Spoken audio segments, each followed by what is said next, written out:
Hello everyone. Today in this video we are going to discuss an important topic of class 9th and 11th, and that chapter is force and laws of motion, बल तथा गति के नियम. This is an important topic also for the competitive exams because from this chapter many times questions asked in competitive exams as a concept or as a numerical. One should, I think, clear that we will use both type of language here, Hindi and English, so that both type of students can understand this chapter very easily. We will discuss this topic in these headings and we will try to clear every concept in easy steps related to this chapter. Then let's start this chapter. Firstly, we will discuss about the name of chapter. What is force? The first heading of the name of chapter and also first heading of our topic. What is force? आखिर बल क्या है? In the previous classes we studied about the force. Force is a type of pull or push from which we try to change the position of the object. Means कोई बल जो होता है वो एक धक्का या खिंचाव है, मतलब किसी चीज़ को धक्का देते हैं या किसी चीज़ को अपनी तरफ खींचते हैं जिसके द्वारा हम किसी वस्तु की स्थिति में परिवर्तन करने का प्रयास करते हैं, बल कहलाता है. ये हमने प्रीवियस क्लासेस में पढ़ा. इस चीज़ को थोड़ा सा और इजी स्टेप्स में समझेंगे. मतलब अगर कोई वस्तु है और वस्तु किसी एक स्थान पर रखी है या चल रही है, अगर हम चाहते हैं कि वस्तु की स्थिति को बदले, वस्तु की पोजीशन को बदले, then we should apply some force on that object. मतलब हमें उस ऑब्जेक्ट पर कुछ छोटा छोटा फोर्स या कुछ फोर्स अप्लाई करना होगा जिससे हम उसकी पोजीशन को चेंज कर सकेंगे. अब एग्जांपल लेते हैं पार्टिकुलर जो डेली हम यूज़ करते हैं. साइकिल हम चला रहे हैं. जब साइकिल चल रही है तो साइकिल चलते समय जब हमको साइकिल की डायरेक्शन मोड़नी होती है, साइकिल का हैंडल मोड़ना होता है, तो हम क्या करते हैं, जो दोनों हाथ जिससे हैंडल पकड़े हुए हैं उसमें एक हाथ पर ज़्यादा फोर्स आगे की तरफ और दूसरे हाथ पर कम फोर्स पीछे की तरफ लगाते हैं, जिससे जो साइकिल चलती साइकिल है उसका हैंडल हम आसानी से मोड़ सकते हैं. जैसे ही हैंडल मुड़ता है, साइकिल जिस डायरेक्शन में जा रही थी अब उस डायरेक्शन में जाकर दूसरी डायरेक्शन में मूवमेंट करने लगती है. ऐसे ही एक और एग्जांपल लेते हैं साइकिल का ही. साइकिल रुकी हुई है. अब हम ये चाहते हैं कि साइकिल रुकी ना रहे बल्कि चलने लगे. तब भी हमको क्या करना पड़ता है, साइकिल को धक्का देना पड़ता है या जो साइकिल का पैडल होता है उस पर पुश करना पड़ता है, दबाव बनाना पड़ता है, जिससे क्या होता है उसका व्हील घूमता है और साइकिल आगे की तरफ मूवमेंट करती है. कोई वस्तु अगर गति कर रही है, जैसे मान लिया चलती हुई साइकिल है, चलती हुई गाड़ी है, चलती हुई लुढ़कती हुई गेंद है, अगर हम उसको रोकना चाहते हैं, मतलब उसकी पोजीशन चेंज, पहले वो कौन सी फॉर्म में है, मोशन में है, हम उसको रोकना चाहते हैं, तो ऐसी कंडीशन में भी हम क्या करते हैं, उसके ऊपर एक फोर्स अप्लाई करते हैं. और जब फोर्स अप्लाई करते हैं तो किस डायरेक्शन में, बाय द वेन हमारे सामने से आ रही है तो हमको फोर्स अप्लाई करना है किधर, रोकने के लिए उसके अपोजिट डायरेक्शन में, जिस डायरेक्शन में मोशन हो रहा है. That is clear. अगर हमको मोशन करती हुई वस्तु को रोकना है तो जिस साइड में वो वस्तु मोशन कर रही है, गति कर रही है, उसके अपोजिट डायरेक्शन, मान लिया गेंद इस साइड से आ रही है तो हमको फोर्स इस साइड से अपोजिट डायरेक्शन में, मतलब पीछे की तरफ लगाना होगा. गेंद आगे की तरफ जा रही है. अगर हम किसी वस्तु, गति करती हुई वस्तु को रोकेंगे तो वस्तु की गति के विपरीत दिशा में बल लगाएंगे, तब जाकर वस्तु रुकेगी. और अगर हम रुकी हुई वस्तु को चलाना चाहते हैं तो जिस दिशा में हम वस्तु को चलाना चाहते हैं उसी दिशा में, मान लिया वस्तु ये रुकी हुई है, हमको इसको आगे की तरफ ले जाना है, तो क्या करेंगे, पीछे से धक्का लगाकर आगे की तरफ फोर्स लगाएंगे. और जब आगे फोर्स लगाएंगे तो धीरे धीरे बॉडी मूव करने लगेगी.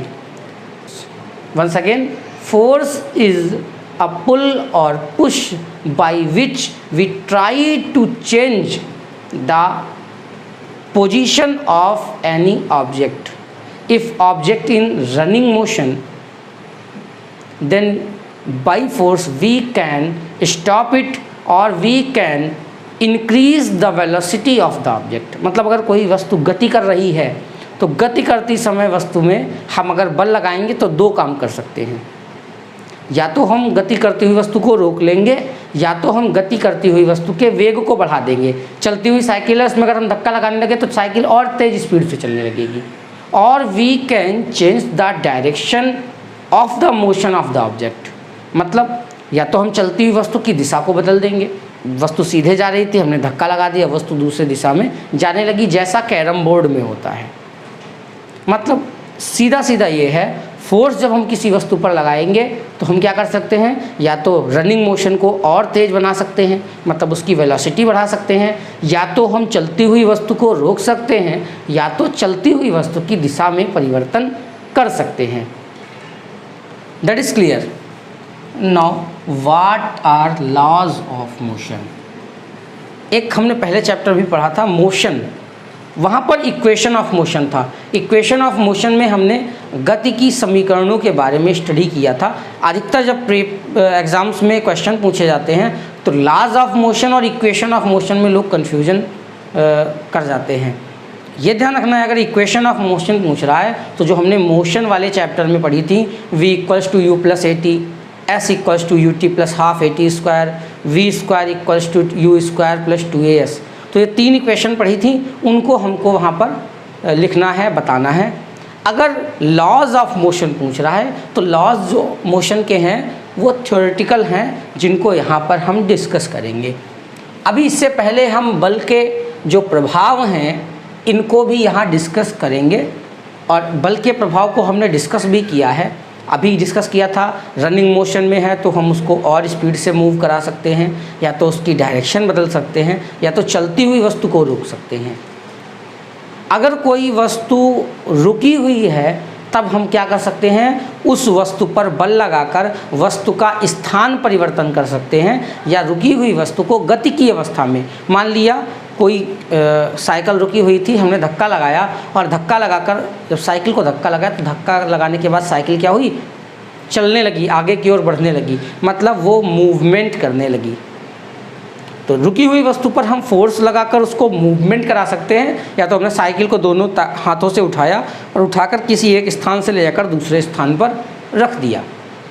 तो ऐसी कंडीशन में क्या होगा, हमारी साइकिल जो थी वो पहले जहाँ जिस स्थान पर थी अब उस स्थान पर नहीं रह जाएगी, वो क्या होगी, अब नई पोजीशन पर पहुँच जाएगी। तो पोजीशन चेंज भी कर सकते हैं किसी ऑब्जेक्ट की, और क्या कर सकते हैं, रुके हुए ऑब्जेक्ट को मोशन में हम भेज सकते हैं।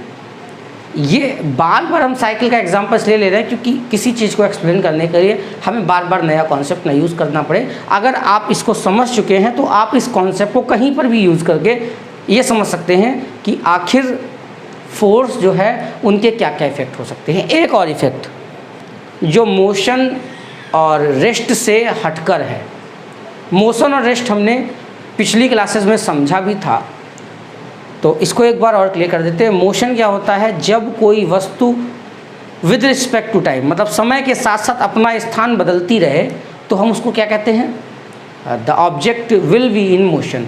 If an object is changing its position with respect to time then the object will called in motion. मतलब कोई वस्तु समय के साथ साथ अपना स्थान बदल रही है तो वो मोशन में बोली जाएगी।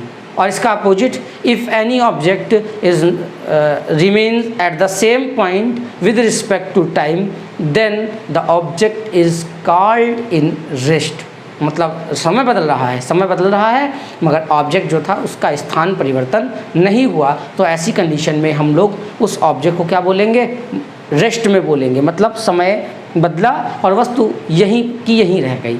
ज़्यादा डिटेल में आप प्रीवियस वीडियो को देख सकते हैं जिसमें मोशन को हमने फुली एक्सप्लेन किया है।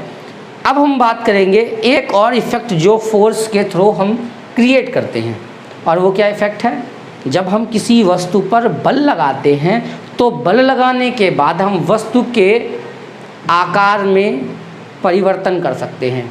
मान लिया कोई वस्तु है, गेंद को हम अगर दोनों हाथों से दबाएं, हाथों से दबाने पर भी क्या होता है, फोर्स लगता है, और जब फोर्स लगता है तो गेंद पहले गोल होती है, जब हम हाथों से दबाते हैं तो गेंद कैसे हो जाती है, दब जाती है और चपटी होकर फैल जाती है। ऐसी कई चीज़ें हैं, जैसे स्पंज होता है, स्पंज को दबाएंगे तो पहले वो मोटा होता है और उसके बाद दबाने के बाद वो कैसा हो जाता है, पतला हो जाता है।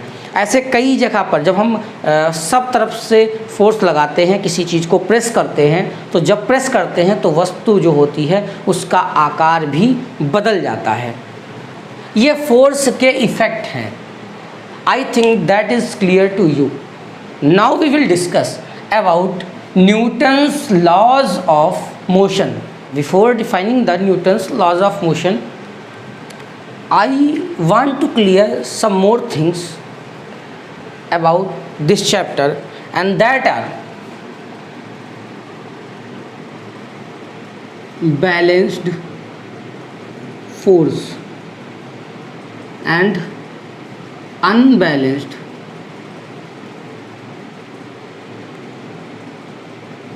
force। क्योंकि न्यूटन के गति के नियम समझने से पहले हमें कुछ चीज़ें और समझनी है, जैसे इनर्शिया। इनर्शिया और इसके दो टाइप हैं, inertia at of rest, inertia of motion.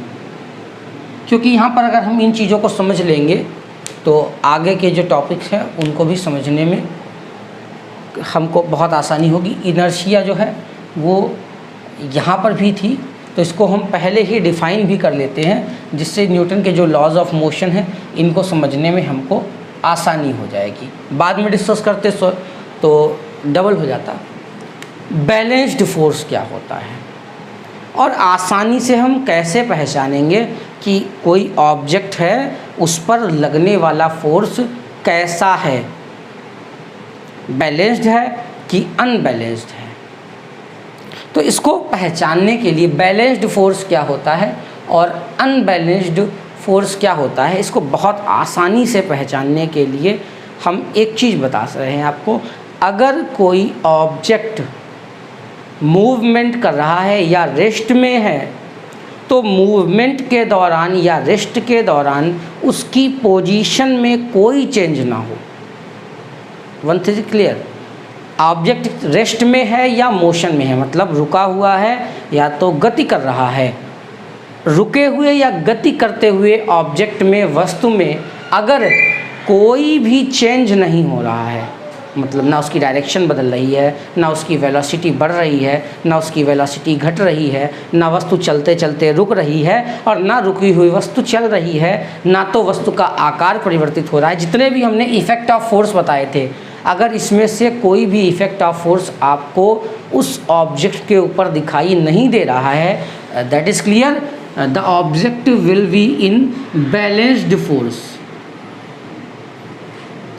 मतलब ऑब्जेक्ट के ऊपर जो फोर्स लग रहा है वो कैसा है, बैलेंस्ड है, जिसको हम हिंदी में संतुलित बल कहते हैं, और इस वाले को असंतुलित बल कहते हैं। इनर्शिया को हिंदी में जड़त्व और इसको विराम का जड़त्व और इसको गति का जड़त्व कहते हैं।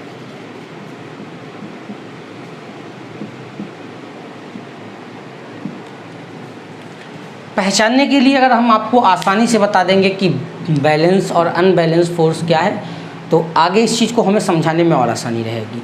फिर वही चीज़ बता रहे हैं हम आपको कि जब कोई ऑब्जेक्ट रेस्ट में है या मूवमेंट में है, उसके ऊपर हमको फोर्स के जो इफ़ेक्ट बताए थे उसमें से कोई भी इफ़ेक्ट देखने को नहीं मिल रहा है। मतलब ना उसकी मोशन में स्पीड बढ़ रही है, ना उसके मोशन की डायरेक्शन चेंज हो रही है, ना तो वो धीमे हो रहा है, ना तो गति करती हुई वस्तु रुक रही है और ना ही रुकी हुई वस्तु गति कर रही है। मतलब वस्तु के ऊपर जो फोर्स हैं उसके कोई भी इफ़ेक्ट शो नहीं हो रहे हैं, और यहाँ तक कि अगर वस्तु का आकार भी नहीं बदल रहा है।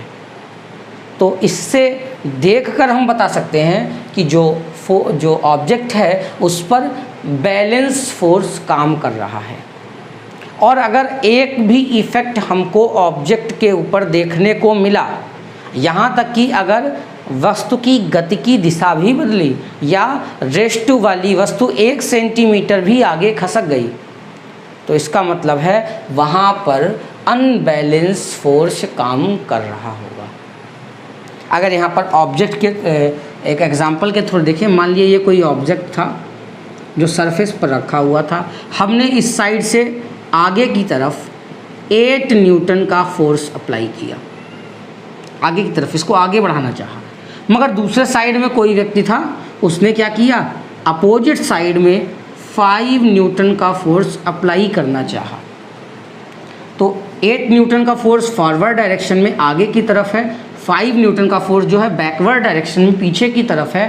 तो जो रिजल्टेंट फोर्स होगा, मतलब यहाँ पर हमको दिखेगा, यहाँ लग तो रहा है कि 8 न्यूटन हमने आगे लगाया, इसको लग रहा है हमने 5 न्यूटन पीछे लगाया, मगर ऑब्जेक्ट जिस फोर्स के अकॉर्डिंग मूव करेगा वो इन दोनों के डिफरेंस के इक्वल, मतलब 8 - 5 3 न्यूटन के फोर्स से आगे की तरफ मूवमेंट करने लगेगा।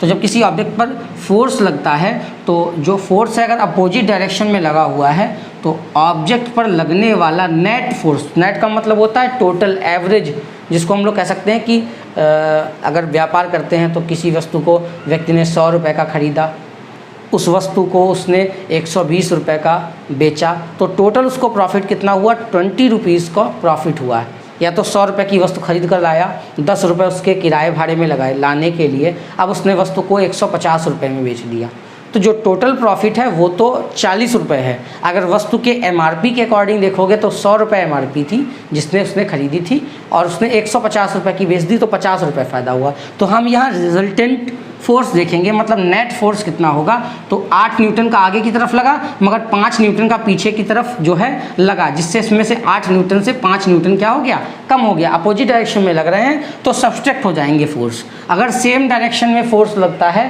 तो वो क्या हो जाते हैं, ऐड हो जाते हैं। इस चीज़ को आप ध्यान में रखिएगा, आगे न्यूमेरिकल यूज़ में आपके आएगी। तो यहाँ पर 8 न्यूटन का फोर्स फॉरवर्ड डायरेक्शन में लगा, 5 न्यूटन का फोर्स बैकवर्ड डायरेक्शन में लगा। क्या 8 न्यूटन 5 न्यूटन के इक्वल है? जब इक्वल नहीं है तो मतलब ये कैसा है, अनबैलेंस्ड फोर्स है, अनबैलेंस। और एक और चीज़, हम इसका रिजल्टेंट फोर्स निकालें। अगर रिजल्टेंट फोर्स किसी ऑब्जेक्ट पर 0 आ जाए, मतलब फोर्स कितने भी लग रहे हों, उसका नेट फोर्स जो आ जाए, कितना आ जाए, 0, तो इसका मतलब है वो कैसा है, बैलेंस्ड फोर्स के अंतर्गत है। मतलब उस पर लगने वाले फोर्स हैं वो कैसे हैं, बैलेंस्ड फोर्स हैं। अगर धोखे से भी नेट फोर्स की वैल्यू कुछ भी आ जाए, चाहे वो पॉजिटिव हो और चाहे वो निगेटिव हो, कैसी भी वैल्यू आए, नेट फोर्स की अगर 0 के अलावा कोई और वैल्यू आ रही है तो इसका मतलब ये है कि जो ऑब्जेक्ट है वो, उस पर कार्य करने वाला बल, उस पर रिजल्टिंग फोर्स जो है वो कैसा है, अनबैलेंस्ड फोर्स के टाइप का है। और ऐसी कंडीशन में जो वस्तु होगी उसमें कोई ना कोई इफ़ेक्ट ऑफ फोर्स हमको देखने को मिलेंगे जब वो अनबैलेंस्ड फोर्स के अंतर्गत होगी। और अगर इस पर बैलेंस फोर्स मान लिया 8 न्यूटन इस साइड से लग रहा था, 8 न्यूटन इस साइड से लगा, तो 8 - 8 = 0 आ जाएगा। रिजल्टिंग फोर्स कितना है, 0।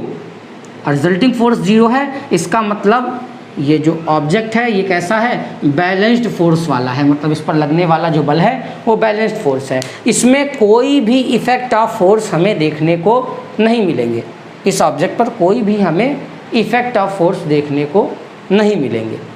और अगर कोई भी इफ़ेक्ट ऑफ फोर्स देखने को मिल रहा है, इसका मतलब क्या है, वहाँ पर अनबैलेंस्ड फोर्स लगा हुआ है। I think that is clear. चलिए अब बात करते हैं इनर्शिया के बारे में। इनर्शिया क्या होती है? तो इनर्शिया को हम हिंदी में जड़त्व कहते हैं। अगर हम लोग अपनी देशी भाषा में कहना चाहें तो कुछ ऐसे व्यक्ति होते जो बहुत ढीठ होते हैं, हिंदी में कहा जाता है कि बहुत ढीठ है या बहुत हठी है। सटीक होने का मतलब है वो जैसा चाहता है उसी के अकॉर्डिंग अपना काम करता है, मतलब जैसा है वो वैसा ही रहना चाहता है। सटीक व्यक्ति को इस तरीके से कहा जाता है, उसका जैसा मन है वो वैसा करना चाहेगा, दूसरे के अकॉर्डिंग वो नहीं चलेगा। तो इनर्शिया में जड़त्व क्या है? किसी भी ऑब्जेक्ट पर जब हम फोर्स लगाते हैं तो ऑब्जेक्ट को फोर्स लगाने के बाद उसकी पोजीशन चेंज करने में हमको जितना प्रॉब्लम हो रही हो तो उससे यह समझते हैं कि उसका जड़त्व, उसकी इनर्शिया उतनी ही ज़्यादा है। If we apply a force on any body and feel problem to change the position direction of the force, then the problem that we feel is called the inertia। इसको जड़त्व कहते हैं। और आगे अगर हम इसको मेजरमेंट की फॉर्म में लेंगे, अगर इसको नापने लगेंगे तो इसको द्रव्यमान कहा जाएगा। आगे इसको और एक्सप्लेन करेंगे। तो दो टाइप के इनर्शिया होते हैं। इनर्शिया क्या है? किसी वस्तु की अपनी अवस्था में बने रहने की प्रकृति। Every object wants to remain in its position, मतलब कोई भी वस्तु है वह सदैव अपनी अवस्था में बनी रहना चाहती है। And this property of object is called inertia, मतलब वस्तु के इस गुण को हम लोग क्या कहते हैं? इनर्शिया कहते हैं। मतलब कोई वस्तु, अगर कोई वस्तु रुकी हुई है तो वो ये चाहेगी कि हम सदैव यहाँ रुके रहें। अगर कोई वस्तु गति कर रही है तो वो यही चाहेगी कि हम सदैव गति करते रहें। अब जब हम उसको रोकने का प्रयास करेंगे या रुकी हुई वस्तु को गति कराने का प्रयास करेंगे तो वो हमको डिस्टर्ब करेंगी या हमसे फोर्स अप्लाई करने के लिए कहेंगी। तो जो उसका प्रॉपर्टी है सेम रहने की, रुकी रहने की या तो मूवमेंट करते रहने की, उसको हम लोग क्या कहते हैं? जड़त्व। जड़त्व का जड़ का मतलब यही होता है, पेड़ की जड़ क्या करती है? पेड़ को रोके रखती है, स्थिरता प्रदान करती है। तो जड़त्व क्या है? किसी वस्तु का अपनी पोजीशन में हमेशा रहने का गुण, हमेशा रहने वाला गुण, जिससे वह चाहती कि हम जैसे हैं वैसे ही रहें, इस गुण को हम जड़त्व कहते हैं। तो अभी आपको जड़त्व में बताया था कि गति में है तो गति में रहना चाहेगी और रुकी हुई है तो रुकी हुई रहना चाहेगी। तो इसके अकॉर्डिंग दो हमारे जड़त्व होते हैं, विराम का जड़त्व, गति का जड़त्व। Inertia of rest, inertia of motion. Inertia of rest क्या होती है? If any object is in rest then the object wants to be in rest lifetime। मतलब अगर कोई वस्तु जो है वो रुकी हुई है तो वो सदैव रुकी रहना चाहती है। This property of the object is called inertia of the rest। And the second is, if any object is in motion then it wants to remain in the same motion and don't want to change in the motion in the direction of it, then this property of object is called the inertia of motion, और we can से गति का जड़त्व। मतलब कोई वस्तु रुकी हुई है तो वो सदैव रुकी रहना चाहती है, और वस्तु के इस गुण को हम लोग क्या कहते हैं? विराम का जड़त्व कहते हैं। और अगर कोई वस्तु गति कर रही है तो हमेशा वो वैसे ही गति करना चाहेगी, वो ये नहीं चाहेगी कभी उसकी वेलोसिटी बढ़ जाए या कभी उसकी डायरेक्शन चेंज हो जाए। इस प्रॉपर्टी को हम लोग क्या कहते हैं? गति का जड़त्व कहते हैं। ये कुछ चीज़ें थीं जो हमें न्यूटन के लॉज ऑफ मोशन को समझने से पहले समझनी थी। तो I think that is clear. If any doubt then you can comment us, we will try to tell you these things in the next video once again. Okay, अगर कोई दिक्कत हो रही हो, आप जिसको जिस टॉपिक से रिलेटेड दिक्कत है आप टॉपिक हमें कमेंट बॉक्स में बताएंगे तो हम उस टॉपिक को आगे अगले वीडियो में बनाकर एक्सप्लेन करने की कोशिश करेंगे। Now we will discuss Newton's laws of motion. अब हम जो है न्यूटन के गति के नियमों के बारे में बात करेंगे। तो न्यूटन वैज्ञानिक थे, इन्होंने गति के विषय में अध्ययन किया और अध्ययन के बाद में इन्होंने 3 नियम दिए थे और इन 3 नियमों को ही न्यूटन्स लॉज ऑफ मोशन कहते हैं, न्यूटन्स मैकेनिक्स कहते हैं या क्लासिकल लॉज ऑफ मोशन, कुछ भी आप कह सकते हैं। तो स्पेशली यहाँ न्यूटन्स लॉज ऑफ मोशन या लॉज ऑफ मोशंस के नाम से जाना जाता है। और ये सबसे इम्पॉर्टेंट हैं, अधिकतर एग्ज़ाम्स में पूछे जाते हैं, या इससे रिलेटेड जो इसके एप्लीकेशंस हैं या इससे रिलेटेड जो इसके न्यूमेरिकल्स हैं इनको पूछा जाता है। तो ये 3 नियम थे। Firstly we will discuss the first law of motion. First law of motion अगर हम इसको कहें तो इसको लॉ ऑफ इनर्शिया भी कहते हैं। इनर्शिया में जो हमने डेफिनेशन बताई है वो सेम डेफिनेशन इस फर्स्ट लॉ ऑफ मोशन की है, और इसमें ये बताया था, और जो इनर्शिया थी वो एक्सप्लेन की थी गैलीलियो ने, और जो लॉ ऑफ मोशन है ये न्यूटन ने एक्सप्लेन किया था और बताया था if any body is in rest और is in motion then it wants to remain in same position for lifetime, and body never changes its position until an outside force is applied on the body।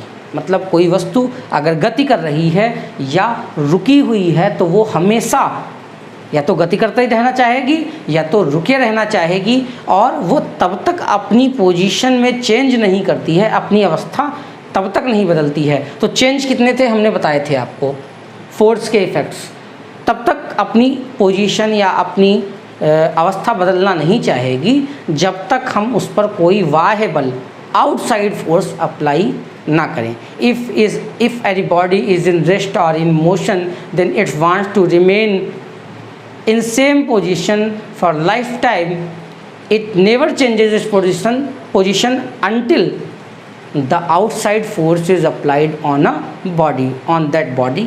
अगर हम जब तक बाहर से कोई उस वस्तु पर कोई बल नहीं लगाते हैं तब तक क्या होगा, वो जो ऑब्जेक्ट है वो अपनी सेम पोजीशन में रहना चाहेगा। इसीलिए हम इसको फर्स्ट लॉ ऑफ मोशन, गति का प्रथम नियम या जड़त्व का नियम कहते हैं।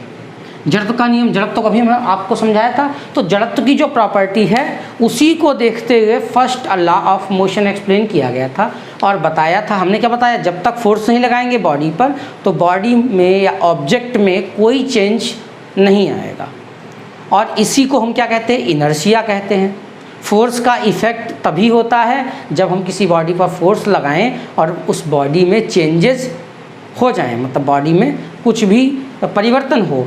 अगर परिवर्तन नहीं हो रहा है, बॉडी रिमेन सेम रहना चाहती है, तो उसको हम क्या कहते हैं, जड़त्व कहते हैं। और इस जो नियम को हम जड़त्व का नियम कहते हैं। कोई बॉडी, कोई वस्तु जब गति की अवस्था में है या विराम की अवस्था में है तो वो सदैव उसी अवस्था में रहना चाहती है जब तक उस पर कोई बाह्य बल न लगाया जाए। जैसे ही बाह्य बल हम लगाएंगे, आउटसाइड फोर्स अप्लाई करेंगे, then the body will change its position. तो क्या करेगी बॉडी, अपनी पोजीशन को चेंज कर लेगी, मगर तब तक चेंजेस नहीं होंगे, जब तक परिवर्तन नहीं होंगे, जब तक हमने उस बॉडी पर जो फोर्स लगाया है वो ना हो। जब तक बॉडी पर फोर्स नहीं तब तक कोई चेंज नहीं। जैसे ही बॉडी पर फोर्स लगाएंगे ऑब्जेक्ट की पोजीशन में चेंज हो जाएगा। And this law is called the first law of motion, और we can say law of inertia. अधिकतर प्रथम नियम के नाम से ना पूछकर इसको जड़त्व का नियम कह देते हैं। तो जड़त्व का नियम और प्रथम नियम जो है वो एक ही है। ऑब्जेक्ट जो है जब तक फोर्स ना लगाया जाए तब तक अपनी अवस्था में रहने का प्रयास करता है, और इसी के लिए हमने जड़त्व को आपको पहले एक्सप्लेन किया था कि जड़त्व जब आप समझ जाएंगे तब आप प्रथम नियम को भी आसानी से समझ जाएंगे। और ये जो फर्स्ट लॉ ऑफ मोशन है हर ऑब्जेक्ट पर काम करता है। अगर आप अपने रूम में एक बुक को रखकर छोड़ दें तो उस बुक को वहीं रखा रहना होगा जब तक कोई दूसरा व्यक्ति आकर या आप आकर उस वस्तु को उठाकर दूसरी जगह नहीं रखते। जैसे चंद्रमा है, पृथ्वी की परिक्रमा कर रहा है तो वह सदैव परिक्रमा करता रहेगा। जब तक परिक्रमा करता रहेगा जब तक उस पर कोई व्यक्ति या कोई वस्तु के द्वारा बाहर से बल लगाकर उसको रोका ना जाए। इसी प्रकार अगर बात करें कि जैसे पृथ्वी है वो सूर्य की परिक्रमा कर रही है, तो पृथ्वी सूर्य की परिक्रमा वर्षों से करती चली आ रही है और ये आगे भी कई वर्षों तक करती रहेगी। और इसकी परिक्रमा करने में, मतलब मूवमेंट करने में, या कह सकते हैं कि उसको राउंड करने में तब तक कोई चेंजेस नहीं होंगे जब तक कोई आउटसाइड फोर्स अप्लाई ना किया जाए।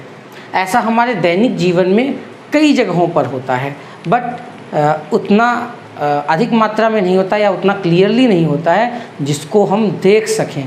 मगर हाँ, ऐसे कई एग्जाम्पल्स हैं जिनको यहाँ पर हम डिस्कस करेंगे, एप्लीकेशंस हैं जिनको डिस्कस करेंगे और जो हमारी डेली लाइफ में होती हैं और हम उसके पीछे का क्या कारण है, बिहाइंड दैट क्या रीज़न है, हम इस चीज़ को नहीं जानते। और ऐसी कई घटनाएं हैं जिनको आज हम डिस्कस करने जा रहे हैं। जैसे अधिकतर हम लोगों ने देखा होगा, हम लोग ट्रेन में जब सफ़र कर रहे होते हैं या तो बस में सफ़र कर रहे होते हैं, किसी गाड़ी में सफ़र कर रहे होते हैं, तो जब जैसे ही गाड़ी स्टार्ट होती है और आगे बढ़ती है, अगर हम बैठे हुए हैं सीट पर तो क्या होता है, हम पीछे की ओर झुक जाते हैं। होता है ऐसा, यहाँ पर आप वीडियो में देख सकते हैं। जैसे ही गाड़ी स्टार्ट होती है तो गाड़ी में क्या होता है, गाड़ी आगे बढ़ती है मगर हमारा शरीर एक बार पीछे की ओर झटका खाता है, पीछे की ओर जाता है और फिर क्या होता है, जब गाड़ी चलने लगती है तो फिर आराम से हमारा शरीर गाड़ी के साथ चलने लगता है। मगर शुरुआत जैसे ही गाड़ी चलेगी तुरंत क्या होगा, हमारा शरीर पीछे की ओर हटेगा। ऐसा क्यों होता है, एक चित्र के माध्यम से समझेंगे। मान लिया ये गाड़ी की सीट है, इस गाड़ी की सीट पर कोई व्यक्ति बैठा हुआ है।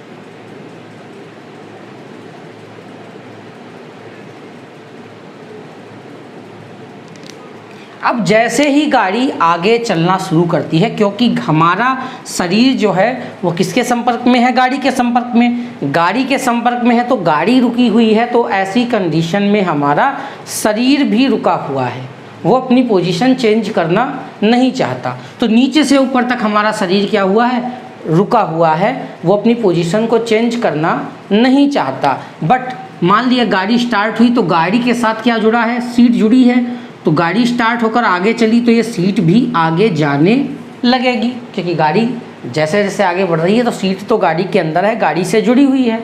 जब गाड़ी चलेगी तो यहाँ वाली सीट भी चलेगी। शुरुआत की जब बात करें तो गाड़ी की सीट के संपर्क में हमारा इतना हिस्सा है शरीर का, तो ये इतना हिस्सा जो सीट के संपर्क में है, तो जैसे ही सीट चलती है ये हिस्सा भी गाड़ी के साथ साथ आगे की ओर चलने लगता है। मगर जो ये ऊपर का हिस्सा है हमारा शरीर का, ये देखिए ना सीट के संपर्क में इस साइड में है, ना सीट के संपर्क में नीचे की तरफ है। नीचे की तरफ तो इतना ही हिस्सा संपर्क में है जहाँ पर निशान लगा हुआ है।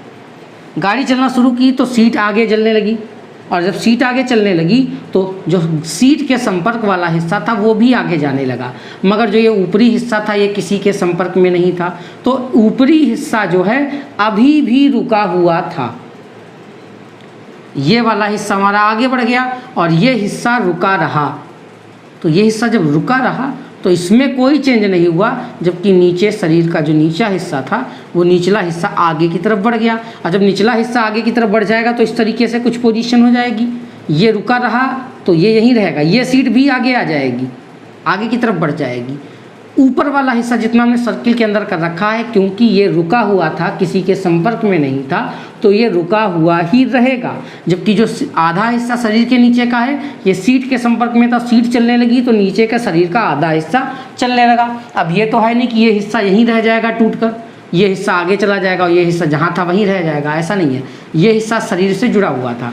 जैसे ही ये शरीर का हमारा निचला हिस्सा आगे बढ़ेगा तो इस हिस्से से जुड़ा हुआ जो ऊपर हिस्सा था वो शुरुआत में तो रुका हुआ था, मगर जैसे ही निचला हिस्सा आगे बढ़ा तुरंत इस हिस्से को झटका लगेगा और झटके के साथ ये हिस्सा भी आगे की तरफ मूवमेंट करेगा। मगर शुरुआत में सबसे पहले मूवमेंट क्या करेगा, निचला हिस्सा करेगा। ऊपरी हिस्सा जो था वो रुका रहेगा और जो अपर साइड रुकी रहेगी तो ये क्या होगी, ये पीछे की तरफ झुक जाएगी झटके के कारण, और जो निचला हिस्सा था वो शरीर में झटके के कारण आगे बढ़ गया। अब झटका लगा तो निचला सिरा तो आगे बढ़ रहा था, ऊपर वाला सिरा भी झटके के कारण पहले तो रेस्ट में था, अब वो भी झटके के साथ में मोशन में आ गया। तो क्या हुआ, गाड़ी जब चलने लगेगी तो गाड़ी चलते समय क्या होगा, हमारा जो शरीर है पहले झटका खाएगा, फिर क्या हुआ, पूरी बॉडी जो है गाड़ी के साथ, क्योंकि हम गाड़ी के अंदर बैठे हैं, शुरुआत में पहले निचला हिस्सा चला था, ऊपरी हिस्सा रुका रहा था, इसलिए झटका लगा था हमको। मगर झटका लगने के बाद क्या हुआ, ये जो ऊपरी हिस्सा था सर्किल के अंदर वो भी गति की अवस्था में आ गया, मोशन में आ गया। तो जब मोशन में आ गया तो अब ये हिस्सा भी गाड़ी के साथ साथ चलने लगा, तब कोई झटका नहीं लगता। मगर जैसे ही गाड़ी स्टार्ट होकर आगे बढ़ती है, निचला हिस्सा पहले आगे बढ़ जाता है, ऊपरी हिस्सा बाद में आगे बढ़ता है, इसलिए शरीर को झटका लगता है और इसी शरीर झटके से पीछे की ओर पहुंच जाता है।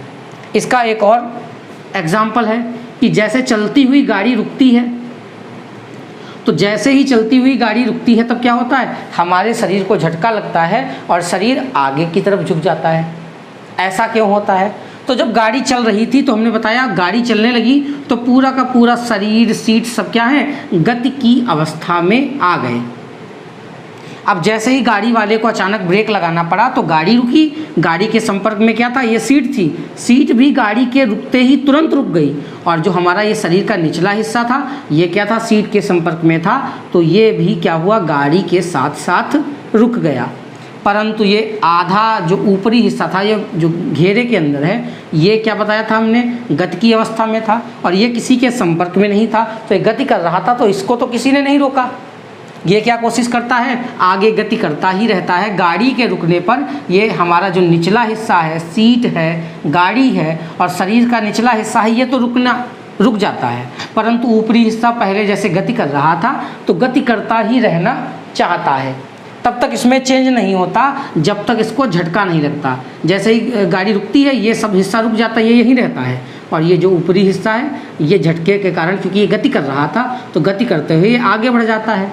आगे बढ़ता तो ये निचले हिस्से से जुड़ा था, निचला हिस्सा रुक गया तो इसको झटका लगता है। झटका लगने के बाद ये भी व्यक्ति जो है वो इस गाड़ी के साथ ही रुक जाता है। मगर क्योंकि ऊपरी वाला हिस्सा मूवमेंट कर रहा था तो गाड़ी के तुरंत रुकते ही ये व्यक्ति क्या करता है, आगे की तरफ झुक जाता है, क्योंकि ये आगे का हिस्सा जो ऊपरी हिस्सा था ये आगे की तरफ गति करता रह गया, जबकि निचला हिस्सा एक जगह पर रुक गया। तो निचला हिस्सा तो रुका रहा है एक जगह पर, परंतु ऊपरी हिस्सा गति कर रहा था, ये आगे बढ़ गया। आगे बढ़कर अलग तो टूट कर जा नहीं सकता है, तो क्या होगा, झटका लगेगा और व्यक्ति क्या होगा, आगे की तरफ झुक जाएगा। ये दो एग्जाम्पल हैं और अधिकतर पेपर या एग्ज़ाम्स में, कॉम्पिटिटिव एग्ज़ाम्स में पूछे जाते हैं कि कोई व्यक्ति गाड़ी में चल रहा है तो गाड़ी जैसे ही स्टार्ट होकर आगे बढ़ती है तो व्यक्ति झटका लगता है और पीछे की तरफ क्यों झुक जाता है, कारण बताइए। या व्यक्ति गाड़ी चल रही है, उसमें बैठा हुआ है, जैसे ही गाड़ी रुकती है व्यक्ति को झटका लगता है और व्यक्ति आगे की तरफ झुक जाता है, इसके पीछे क्या कारण है बताइए। एक और ऐसा ही एग्जाम्पल है, कहते हैं कि बस जो है, चलती हुई बस के ऊपर जब कोई व्यक्ति सामान रखता है, ये मान लिया कोई बस है जो चल रही है और इस बस के ऊपर सामान रखा हुआ है, लगेज रखा जाता है। देखा होगा अधिकतर गांव में जो बसें आती हैं, लोग बहुत सारा सामान रखकर उस बस के ऊपर लाते हैं। तो ये सामान रखा होता है, तो जो बस वाला सामान रखता है तो सामान रखने के बाद उसको रस्सी से खूब कसकर बांध देता है। इसके पीछे क्या कारण है, तो जो कारण यहाँ बताया था वैसा ही कारण यहाँ है। जैसे ही गाड़ी चलेगी, चूँकि गाड़ी चल दी तो गाड़ी के संपर्क में ये जो हिस्सा था वो चल दिया, गाड़ी की हिस्सा पूरा चल दिया, परंतु ऊपर का जो सामान था वो क्या था, रुकी हुई अवस्था में था। ये चलना पसंद नहीं करेगा, क्योंकि जड़त्व का नियम है। रुका था तो वो रुका रहना पसंद करेगा, चल रहा था तो चलता रहना पसंद करेगा। बस रुकी हुई थी, ये वस्तुएं भी रुकी हुई थी।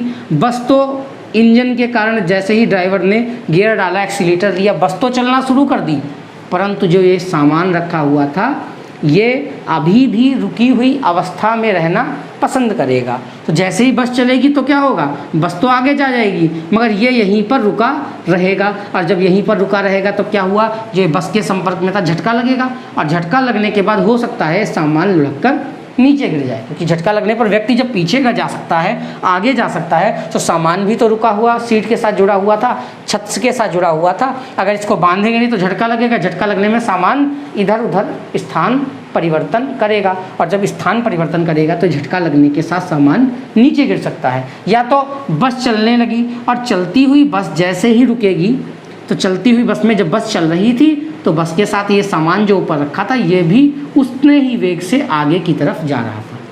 जितनी तेज बस आगे जा रही उतनी तेज सामान भी आगे जा रहा है। परंतु बस जैसे ही ब्रेक लगाएगी तुरंत बस पूरी रुक जाएगी, परंतु ये सामान किसी के संपर्क में है नहीं, कोई कंट्रोल नहीं है। सामान उतनी ही वेग से आगे बढ़ता रहना चाहेगा। अब आप सोचो कि बस चलना रुक जाए और सामान उतने ही वेग से आगे चलता रहे तो क्या होगा? सामान आगे निकल जाएगा और बस पीछे रह जाएगी। आगे निकलेगा, आगे तो जगह कोई है नहीं जहाँ पर सामान रुका रहेगा, मतलब सामान क्या होगा? लुढ़क कर नीचे गिर जाएगा। तो इन घटनाओं से बचने के लिए क्या होता है, जो बस में लगेज बांधा जाता है उस लगेज को मतलब रखा जाता है, उस लगेज को रस्सी की सहायता से बांध देते हैं ताकि बस चलने के दौरान या बस के रुकने के दौरान सामान जो है वो लुढ़क कर नीचे की ओर ना गिर जाए। एक एग्जाम्पल जैसे हम लोगों ने अधिकतर जाड़े वगैरह में देखा होगा कि हम लोगों के घर में कंबल होते हैं, रजाई होती है, और जब हम लोग कंबल और रजाई को ओढ़ते हैं तो क्या होता है, डस्ट वगैरह जो होती है कंबल या रजाई में भर जाती है, कंबल हो जाता है गंदा। तो घर वाले क्या करते हैं, उस कंबल या रजाई को साफ़ करने के लिए एक जगह लटका देते हैं और डंडे से झाड़ते हैं। तो जब डंडे से कंबल को मारते हैं तो कंबल के अंदर क्या है, धूल के कण हैं। जैसे ही कंबल के ऊपर डंडा मारते हैं तो कंबल डंडे के कारण क्या होता है, आगे की तरफ खसकने का प्रयास करता है, परंतु कंबल के अंदर जो छोटे छोटे कण थे धूल के, वो क्या रहते हैं, रुकी हुई अवस्था में रहने का प्रयास करते हैं। जबकि कंबल क्या होता है, बस की तरह आगे जाने का प्रयास करता है। और अगर हम इस लगेज को छोटे छोटे कण मान ले धूल के, तो ये क्या रहेंगे, अपनी अवस्था में रुके रहने का प्रयास करेंगे। कंबल आगे निकल गया, कण यहाँ रुके, मतलब कण भारी होते हैं ना, वजन होता है, कण में द्रव्यमान होता है, तो कण भारी होने के कारण नीचे गिर जाएंगे, जबकि कंबल आगे बढ़ जाएगा। इसलिए जब डंडे से मारते हैं तो क्या होता है, कंबल गतिकी अवस्था में आ जाता है, जबकि कंबल के अंदर वाले जो कण होते हैं वो विराम अवस्था में ही रह जाते हैं, रेस्ट में ही रह जाते हैं। कंबल जब आगे निकल गया, जो ये पार्टिकल थे वो रेस्ट में रह गए, तो वो क्या होंगे, द्रव्यमान होने के कारण नीचे गिर जाएंगे। ऐसे और एग्जाम्पल्स हैं जिनको हम डिस्कस करना चाहेंगे, और ये एग्जाम्पल्स आप जो हैं जिनको बताया गया है आप इनको बहुत अच्छे से समझिएगा, ताकि आपको जब एग्ज़ाम्स में पूछे जाएं तो आपको आसानी रहे इनका कारण बताने में। हम यहाँ पर कॉन्सेप्ट बताने की कोशिश कर रहे हैं जिससे आप इन चीज़ों को आसानी से समझ सकें। इसके और ऐसे कारण हैं, जैसे स्ट्राइकर से कैरम की गोटी को मारना। जब हम लोग कैरम खेलते हैं तो कैरम खेलते समय क्या होता है, स्ट्राइकर का यूज़ करते हैं। गोटी जो होती है कैरम की, उसको डायरेक्ट ऐसा नहीं कि हम गोटी से उसको मार कर उसको जो सर्किल बने होते हैं उनके अंदर पहुंचा दें, ऐसा नहीं होता है। जब कैरम की गोटी को मारते हैं तो हम स्ट्राइकर का यूज़ करते हैं। स्ट्राइकर जब होता है तो मान लिया ये कैरम की गोटी रखी हुई थी और ये स्ट्राइकर था, स्ट्राइकर को हमने धक्का दिया, स्ट्राइकर आगे मूवमेंट कर रहा है। ये गोटी जो रुकी हुई थी अपने स्थान पर, स्ट्राइकर जो गति करता हुआ इससे टकराएगा, तो टकराने पर क्या होगा, अपनी गति जो है इसको दे देगा और ये गोटी जो है वो आगे की तरफ चली जाएगी और जहाँ भी जो होल होता है उसमें जाकर गिर जाएगी, जिससे हम उस गोटी को अपना जीत सकते हैं। तो स्ट्राइकर क्या है, चलता हुआ स्ट्राइकर जब रुकी हुई गोटी को हिट करता है तो गोटी जो है स्ट्राइकर के संपर्क में जैसे ही आती है, रुकी हुई गोटी, क्योंकि स्ट्राइकर गति की अवस्था में है और ये गोटी रुकी हुई है, मगर जब ये दोनों संपर्क में आते हैं तो गोटी जो रुकी थी वो भी गति की अवस्था में आ जाती है और आगे की ओर बढ़ते हुए जहाँ हमारा एम था वहाँ तक पहुँच जाती है। तो स्ट्राइकर के पीछे भी यही कारण है। गोटी को अगर हम स्ट्राइकर से हिट ना करते तो जिस पोजीशन में थी उसी पोजीशन में रहती, आगे नहीं बढ़ती, मगर जब हमने उसको हिट किया तो जैसे ही गति करते हुए स्ट्राइकर के संपर्क में आई तो इस गोटी पर बल लगा और बल लगने के बाद ये क्या हुई, आगे की ओर मूव करना स्टार्ट कर देती है। अगला एग्जाम्पल की अगर हम बात करें तो अगला एग्जाम्पल जो है, जैसे अगर हम किसी बंदूक के द्वारा एक गोली दागे तो गोली जैसे ही शीशे से टकराएगी तो जिस हिस्से पर टकराएगी उतना ही छोटा सा छेद करके बाहर निकल जाएगी। परंतु अगर हम वही उस स्थान पर पत्थर लेकर शीशे को मारे तो शीशा टूट जाता है, पूरा पूरा चटक जाता है। परंतु गोली जब मारी जाती है शीशे पर तो जितना गोली का आकार है उतना ही छेद होता है। ऐसा क्यों होता है, ये भी जड़त्व के नियम में है। गोली का वेग बहुत अधिक होता है, जैसे ही गोली शीशे से टकराती है तो गोली शीशे के जितने भाग से टकराएगी, क्योंकि वेग अधिक है, तो गोली जितने भाग से टकराएगी उतना ही भाग गतिकी अवस्था में आ पाएगा, और जब उतना ही भाग गतिकी अवस्था में आएगा तो इतना भाग टूटकर आगे निकल जाएगा गोली के साथ में। बाकी भाग जो शीशा का था, मान लीजिए पूरा हमारा बोर्ड है, एक शीशा हो और इतने स्थान पर गोली टकराएगी तो इतना ही भाग जो है वो गतिकी अवस्था में आ पाएगा, क्योंकि तेज वेग है और तेज वेग के कारण कुछ दूरी तक ही गति का प्रभाव रहता है, जिसके कारण इतना ही भाग टूटकर आगे निकल पाएगा, शेष भाग अपनी जगह पर रहेगा, उसको पता ही नहीं चलेगा कि कब गोली टकराकर उससे निकल गई। तो जितने भाग को पता चलेगा उतना ही भाग टूटकर गोली के साथ आगे निकल जाएगा और इतना ही बड़ा छेद होगा। परंतु हम जब शीशे के ऊपर पत्थर मारेंगे तो पत्थर का वेग बहुत कम होता है। जैसे ही पत्थर शीशे से टकराता है तब क्या होता है, शीशे से जैसे ही पत्थर टकराया तो जब शीशे से टकराया तो देखिए हमारा हाथ देखिए, जैसे ही शीशे से टकराया तो ये जैसे पूरा बोर्ड है गतिकी अवस्था में आया और हिलने लगा। ऐसे ही पत्थर जब शीशे से टकराता है तो पूरा का पूरा शीशा जो है कम वेग होने के कारण, पत्थर का वेग जो है बहुत कम है, इसके कारण क्या होता है, पूरा का पूरा जो शीशा होता है वो गतिकी अवस्था में आ जाता है। और क्योंकि शीशा जो है खिड़की के साथ जुड़ा हुआ है, तो खिड़की तो नहीं है पत्थर के साथ निकलकर कहीं चली जाएगी, पत्थर शीशे के ऊपर फोर्स अप्लाई करेगा और शीशा गतिकी अवस्था में आने का प्रयास करेगा। क्योंकि शीशा खिड़की के साथ जुड़ा हुआ है तो वो गति तो नहीं कर सकता, गति करने का प्रयास करने के कारण क्या होगा, वह शीशा चटक कर टूट जाएगा। ये कुछ कारण थे। अगर आपको भी प्रथम नियम से संबंधित ऐसे ही कुछ कारण एक्सप्लेन करवाने हो या समझना हो तो आप हमें कमेंट करके बता सकते हैं, हम उसमें ऐसे ही आपको कई कारण जो हैं वो अच्छे से एक्सप्लेन करने का प्रयास करेंगे। इनमें भी कोई डाउट है तो आप हमसे पूछ सकते हैं। चलिए अब बात करेंगे न्यूटन के गति के द्वितीय नियम के बारे में। Now we will discuss about the second law of motion. First, to define it, firstly we will discuss about mass and movement. द्रव्यमान और संवेग को हम पहले डिफाइन कर लें, जिससे जो न्यूटन का सेकेंड लॉ ऑफ मोशन है वो हम आसानी से आपको एक्सप्लेन कर सकें। इन दो चीज़ों को हमारे लिए समझना ज़रूरी है, क्योंकि इनका प्रयोग जो है वो न्यूटन के गति के नियम के अंतर्गत किया गया है।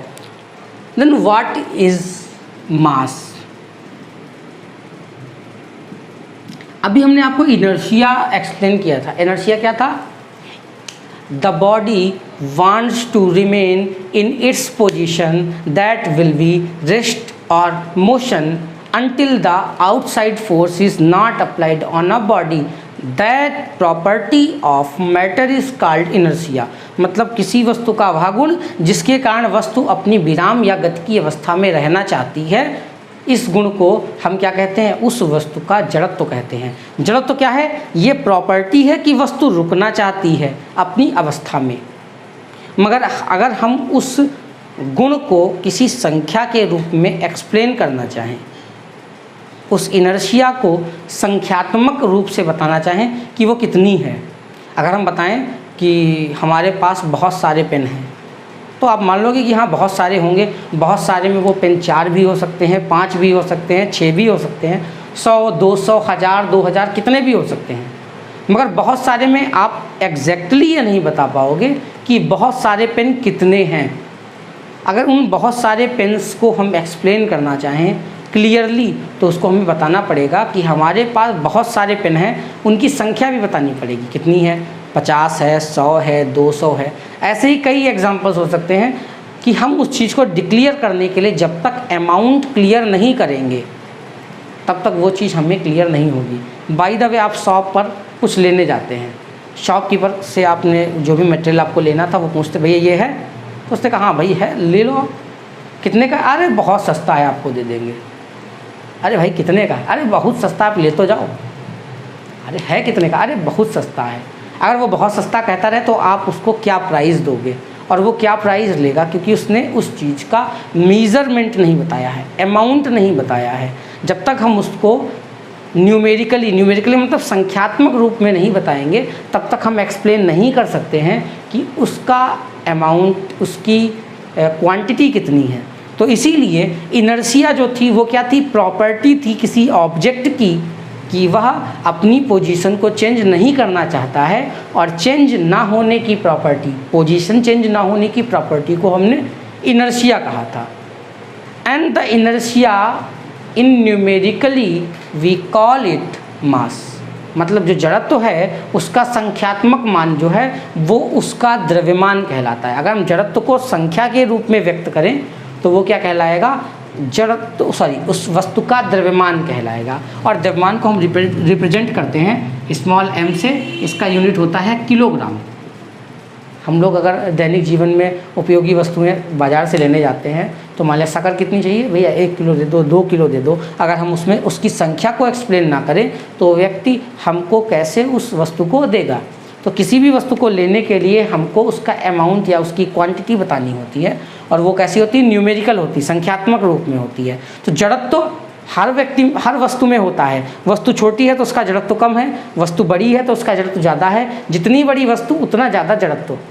मगर अगर कोई दो वस्तुएं लगभग बराबर साइज की हैं, एक वस्तु का थोड़ा सा साइज ज़्यादा है, दूसरी वस्तु का साइज थोड़ा सा कम है, तो हम देखकर ये नहीं बता पाएंगे किस वस्तु का जड़त्व ज़्यादा होगा और किस वस्तु का जड़त्व कम होगा। मगर हाँ, अगर उस वस्तु को हम तौल लें, उसका वजन निकाल लें, एक वस्तु का वजन आया पता चला 50 किलोग्राम और दूसरी वस्तु का वजन आया 49.5 किलोग्राम, तो जिसका 50 किलोग्राम है उसका जड़त्व ज़्यादा है और जिसका 49.5 है उसका थोड़ा सा जड़त्व कम है। संख्या हमें ज़रूरी है किसी चीज़ को क्लियरली एक्सप्लेन करने के लिए। देन द न्यूमेरिकल फॉर्म और we can say the quantity of inertia is called the mass of the object.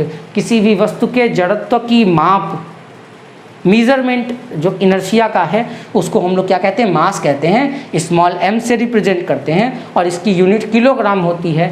एक और चीज़ आप बता दें, कोई भी ऑब्जेक्ट किसी भी ग्रह पर चला जाए उसका जो मास होता है वो हमेशा सेम रहता है, कहीं भी जाने पर मास में कोई चेंजिंग नहीं होती। अगर वस्तु एक जैसी रहे तो पृथ्वी पर रहे या चंद्रमा पर चली जाए उसका मास चेंज नहीं होता है, जबकि वस्तु का भार बदल जाता है। जैसी ग्रेविटी होगी, ये अगले टॉपिक में है तो हम ज़्यादा इस पर फोकस नहीं करेंगे, मगर हाँ ध्यान रखेंगे वस्तु अगर ग्रह बदल रही है, स्थान परिवर्तन कर रही है, तो स्थान परिवर्तन करने पर वस्तु का द्रव्यमान कभी भी नहीं बदलेगा। हाँ, अगर बदलेगा तो क्या है, वस्तु का भार हम किससे रिप्रेजेंट करते हैं, स्मॉल m इंटू जी। ये क्वेश्चन भी अधिकतर एग्जाम्स में द्रव्यमान और भार करके पूछा जाता है कि एक वस्तु पृथ्वी पर है, अगर वो चंद्रमा पर चली जाए, उसका पृथ्वी पर द्रव्यमान 40 किलोग्राम है, तो चंद्रमा पर कितना होगा, तो चंद्रमा पर भी द्रव्यमान 40 किलोग्राम होगा। भार जो होता है, अगर हम उसको गुरुत्वीय त्वरण स्मॉल जी की वैल्यू होती है 9.8, अगर द्रव्यमान को हम गुरुत्वीय त्वरण से गुणा कर दें तो हमें वस्तु का भार पता चल जाता है। और ये जो भार होता है, ये अगर हम ग्रह बदल रहे हैं तो इसका भार वस्तु का बदल जाता है। वो अगले टॉपिक में है तो उसको ब्रॉडली डिस्कस अलग से करेंगे। तो मास में पता चल गया। एक और अगर हम परिभाषा कहना चाहें तो किसी वस्तु में उपस्थित पदार्थ की मात्रा, ठीक है, किसी वस्तु में उपस्थित पदार्थ की मात्रा को हम वस्तु का द्रव्यमान कहते हैं। The measurement of matter in any body, the quantity of matter in any body, quantity मतलब मात्रा, the quantity of matter present in any body is called the mass of the object. किसी वस्तु में उपस्थित पदार्थ की मात्रा, कितना उसके अंदर पदार्थ भरा हुआ है, इसकी जो मेजरमेंट है उसको हम स्मॉल m से रिप्रेजेंट करते हैं और वस्तु का द्रव्यमान कहते हैं। नेक्स्ट जो टॉपिक है हमें सेकेंड लॉ ऑफ मोशन समझने के लिए समझना है तो वो है संवेग। संवेग क्या होता है, तो द्रव्यमान को एक और हम नाम बता दें आपको, संहति भी कहते हैं। अगर कहीं लिखकर आ जाए संहति तो इसका मतलब द्रव्यमान है। इस चीज़ को आप अपने माइंड में सेट कर लीजिएगा, क्योंकि जो नई NCERT की बुक्स आई हैं उसमें अधिकतर जो द्रव्यमान है उसकी जगह पर संहति यूज किया गया है। तो आप आगे कंफ्यूज ना हो तो इस चीज़ को पहले से फोकस कर लेंगे। संहति का मतलब क्या होता है, द्रव्यमान। तो संवेग को अगर हम क्लियर करें, सम और वेग, तो सम रिप्रेजेंट करता है संहति को और वेग रिप्रेजेंट करता है वेलोसिटी को। तो सम मतलब संहति द्रव्यमान और वेग का मतलब वेलोसिटी v। द्रव्यमान और वेग का गुणनफल क्या कहलाएगा? वस्तु का संवेग, मोमेंटम कहलाएगा। इसको हम स्मॉल p से रिप्रेजेंट करते हैं। I think that is clear और कभी भी कन्फ्यूज़न भी नहीं होगी। संवेग, सम का मतलब संहति और वेग, संहति को हम स्मॉल m द्रव्यमान रिप्रेजेंट करते हैं और वेग को स्मॉल v वेलोसिटी रिप्रेजेंट करते हैं। संहति वेग एक साथ है तो हम एक साथ करेंगे तो मल्टीप्लिकेशन का साइन आ जाएगा। तो हम कह सकते हैं किसी वस्तु के द्रव्यमान स्मॉल m और उसके वेग स्मॉल v के गुणनफल को हम उस वस्तु का संवेग स्मॉल p कहते हैं। The multiplication of the mass of the object and the velocity of the object is called the momentum of that object. किसी वस्तु के द्रव्यमान और उसके वेग के गुणनफल को हम उसका मोमेंटम कहते हैं। The multiplication of mass and velocity of any body is called its momentum and represented by p। Unit इसकी अगर हम बात करें तो m का द्रव्यमान क्या है? किलोग्राम, और वेलोसिटी की जो यूनिट है मीटर प्रति सेकेंड। तो किलोग्राम मीटर प्रति सेकेंड जो है वो इसका यूनिट भी हो जाता है। ये आप अपने माइंड में रखेंगे, कभी कभी इसका यूनिट पूछ देता है। तो संवेग समझ गए, किसी वस्तु के द्रव्यमान और वेग के गुणनफल को संवेग कहते हैं।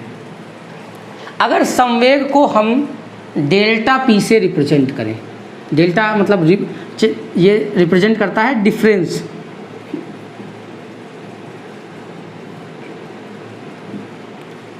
डेल्टा p डिफरेंस रिप्रेजेंट करता है। Difference in momentum will be equals to mass into difference in velocity.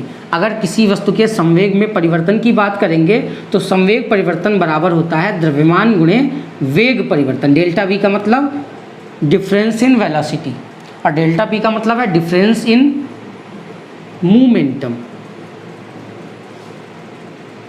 और डिफरेंस इन वेलोसिटी। इस चीज़ को एक्सप्लेन इसलिए किया है, आगे हमको सेकेंड लॉ ऑफ मोशन में यूज़ करना है। संवेग संरक्षण का नियम जो है वो हम आपको अलग से एक्सप्लेन करेंगे। तो अगर difference in momentum delta p की बात करें, संवेग परिवर्तन, तो संवेग परिवर्तन बराबर होता है किसी वस्तु के द्रव्यमान और उसके वेलोसिटी में डिफरेंस के मल्टीप्लिकेशन के इक्वल। m में डिफरेंस इसलिए नहीं होता, हमने अभी आपको बताया, द्रव्यमान कहीं भी रहें कैसे भी रहें उसमें कोई चेंजेस नहीं होता है। I think that is clear. If any doubt then you can ask to us. Now we will discuss about second law of motion, that is more important, क्योंकि फर्स्ट लॉ ऑफ मोशन में जैसे जड़त्व है, जड़त्व में हमने ये बताया कि यह वस्तु का गुण है मगर उसकी मेजरमेंट को हमने उसमें नहीं बताया था। ऐसे ही न्यूटन ने जब लॉज ऑफ मोशन एक्सप्लेन किए तो फर्स्ट लॉ ऑफ मोशन में मोशन के बारे में तो बताया था, फोर्स को बताया था कि फोर्स क्या है और क्या कर सकता है, बट वहाँ पर जो फोर्स अप्लाई हो रहा था उसकी मेज़रमेंट, उसकी क्वांटिटी को फर्स्ट लॉ ऑफ मोशन में कहीं पर भी एक्सप्लेन नहीं किया था। तो सेकेंड लॉ ऑफ मोशन है, यहाँ पर न्यूटन ने जो फोर्स अप्लाई होता है किसी बॉडी पर किसी ऑब्जेक्ट के मूवमेंट में, मतलब जो कोई वस्तु गति कर रही है तो गति करने के दौरान उस वस्तु पर कितना बल लग रहा है इसकी क्वांटिटी बताने के लिए सेकेंड लॉ ऑफ मोशन बनाया था या कहा था। और second law of motion, second law of motion, इसमें न्यूटन ने एक्सप्लेन किया कि जब हम किसी बॉडी पर फोर्स लगाते हैं तो जो फोर्स लग रहा है उसका जो अमाउंट है वो उस बॉडी के मोमेंटम में चेंज के इक्वल होगा विद रिस्पेक्ट टू टाइम। अगर परिभाषा के रूप में कहें तो किसी वस्तु पर गति के दौरान लगने वाले बल का मान उस वस्तु में संवेग परिवर्तन की दर के बराबर होता है। संवेग हमने बताया था आपको m/v। तो किसी वस्तु पर लगने वाला बल उस वस्तु में संवेग परिवर्तन की दर की बात करेंगे तो जो जिस वस्तु की दर निकालनी है उसको टाइम से डिवाइड कर देंगे। टाइम तो पता है स्मॉल t, जिसे टाइम को रिप्रेजेंट करते हैं। In the English we can say the force applied on a body in the motion will be equal to the change in the momentum of the body with respect to time. किसी वस्तु पर लगने वाला बल बराबर होता है वस्तु में संवेग परिवर्तन की दर के। तो वस्तु में जो संवेग परिवर्तन है उसके दौरान जो फोर्स अप्लाई हो रहा है will be in ratio with respect to change in momentum with respect to time. The force applied on a body will be equal to the change in momentum of a body with respect to time। किसी वस्तु पर लगने वाला बल वस्तु में संवेग परिवर्तन की दर के लिए कहेंगे तो हम टाइम से डिवाइड कर देंगे। किसी वस्तु पर लगने वाला बल वस्तु में होने वाले संवेग परिवर्तन हमने आपको बताया था डेल्टा पी होता है संवेग परिवर्तन की दर अर्थात टी से डिवाइड कर देंगे के इक्वल होता है। तो अगर हम यहाँ से इसको थोड़ा सा और क्लियर करें तो F इक्वल्स टू, ये प्रोपोर्शनल का साइन है, प्रोपोर्शनल का साइन जब हम हटाते हैं तो एक कांस्टेंट लगाते हैं K, delta P upon T। अगर डेल्टा P का हमने जो अभी फार्मूला आपको बताया था वो यहाँ पर पुट कर दे तो K into M delta V upon T। Delta V upon T will be equal to A क्या होता है? एक्सीलरेशन, त्वरण। डेल्टा ए क्या हो जाएगा? त्वरण। तो डेल्टा वी अपॉन टी हमने मोशन वाली जो चैप्टर है उसमें एक्सप्लेन किया, अगर आपने उसको नहीं देखा है तो आप देख सकते हैं आई लिंक में जाकर। तो F equals to K M delta V upon T, delta V upon T को हम क्या लिख देंगे? त्वरण ए लिख देंगे। तो फार्मूला क्या आएगा? F equals to K M A, जहाँ के क्या है? एक कांस्टेंट है, क्योंकि प्रोपोर्शनल का साइन हटाते हैं तो एक कांस्टेंट लगाते हैं। जब इस फार्मूले को अप्लाई किया गया बॉडी पर तो देखा गया जो एक कांस्टेंट होता है, कांस्टेंट की वैल्यू कितनी आती है? 1। तो कांस्टेंट को 1 लिखें या हटा दें कोई फ़र्क नहीं पड़ता। तो इसको हमने और ज़्यादा डेवलप करके क्या लिखा गया है? इसको F equals to M A. अगर हम किसी वस्तु का द्रव्यमान जानते हैं, मास जानते हैं और उसका एक्सीलरेशन पता है, त्वरण पता है, तो उनका गुणनफल करके वस्तु पर लगने वाले बल का मान हम आसानी से निकाल सकते हैं। त्वरण को क्या बताया था? त्वरण होता है ए बराबर वेग परिवर्तन की दर delta V upon T. Delta V मतलब वेग परिवर्तन और दर निकालने के लिए हम क्या कर देंगे? समय से भाग कर देंगे। तो किसी वस्तु का त्वरण उसके वेग परिवर्तन की दर होता है और ये कैसी राशि है? सदिश राशि है। तो F equals to M A, that is the second law of motion. I think that is clear. If any doubt then you can ask to us. Once again we will repeat it. According to second law of motion, force applied on a body will be proportional to the change in momentum of the body with respect to time. किसी वस्तु पर लगने वाला बल उसके संवेग परिवर्तन की दर के समानुपाती होता है और इसको हम न्यूटन का गति का द्वितीय नियम कहते हैं, जिसमें हम फोर्स जो लग रहा है उसकी क्वांटिटी को पता कर सकते हैं। आगे बात करेंगे थर्ड लॉ ऑफ मोशन के बारे में। तो अभी हमने जो फोर्स की बात की है तो उसमें एक और चीज़ हम आपको बता दें। फोर्स जो F होता है इसका जो यूनिट होता है, मात्रक होता है, वो क्या होता है? न्यूटन। या तो हम M इंटू ए, M का जो यूनिट है वो कितना है? किलोग्राम, और A एक्सीलरेशन क्या होता है? मीटर पर सेकेंड स्क्वायर। तो हम इसको न्यूटन या किलोग्राम मीटर पर सेकेंड स्क्वायर ये इस यूनिट से रिप्रेजेंट कर सकते हैं फोर्स को। थर्ड लॉ ऑफ मोशन जो है इसको एक्सप्लेन करना है तो इसको हम दूसरे नाम से भी जानते हैं, थर्ड लॉ ऑफ मोशन या action and reaction. Third law of motion oblique law of action and reaction. Action और रिएक्शन क्यों कहते हैं? और ये जो है सबसे इम्पॉर्टेंट लॉ है। अगर एक्शन एंड रिएक्शन लॉ ना हो तो हम जो चलते हैं पृथ्वी पर वो नहीं चल पाएंगे। ऐसी कई कार्य हैं जो हम नहीं कर पाएंगे। ये चीज़ आपको क्लियर होनी चाहिए। थर्ड लॉ ऑफ मोशन जब इसके एप्लीकेशंस हम देखेंगे तो बहुत ज़्यादा यूज़फुल है और इसको एक्सप्लेन किया था न्यूटन ने थर्ड लॉ ऑफ मोशन में, या इसको हम एक्शन एंड रिएक्शन हिंदी में क्रिया और प्रतिक्रिया का नियम कहते हैं। According to this law, or we can say according to third law, if we apply a force on any body, then the body will apply same force on us in the opposite direction. Or we can say, if we apply a action force on a body, then the body will apply a reaction force on us, and that law of motion is called the action and reaction law.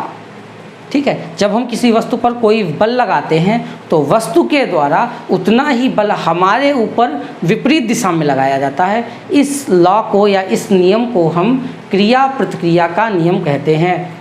और short में कहें, every action has a reaction, मतलब हर क्रिया की एक प्रतिक्रिया होती है। प्रतिक्रिया हमेशा अपोजिट डायरेक्शन में होती है।